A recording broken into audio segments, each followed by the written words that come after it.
Poviem niečo, čo ste ešte možno nepočuli. Keď robíte content na sociálne siete, ako robím ja, a rozprávam tu nejaké akože múdrosti, nejde vôbec o to, aby som povedal niečo nové. Jasné, že tieto veci, ktoré ja rozprávam, že boli miliónkrát povedané, boli napísané v milión knihách, proste sú to staré pravdy. Ale nejde o to, aby som prišiel s niečím novým. Ide o to, aby som to povedal svojím vlastným spôsobom, svojím autentickým spôsobom, ktorý zasiahne ďalších ľudí.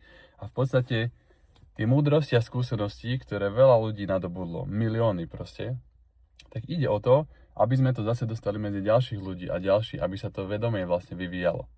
Aby sme sa ako ľudia posúvali a dostávali sa na vyšší a vyšší level. Čiže ak máte pocit, že chcete zdieľať svoje veci, svoje pohľady, svoje skúsenosti, myšlienky, vedomosti, urobte to, prosím. Urobte to pre svet. Nejde o to, že musíte byť najlepší. Je milión ľudí, ktorí sú lepší ako ja. Je určite veľa ľudí, ktorí sú horší ako ja v prejave, v tom, čo zažili a tak ďalej.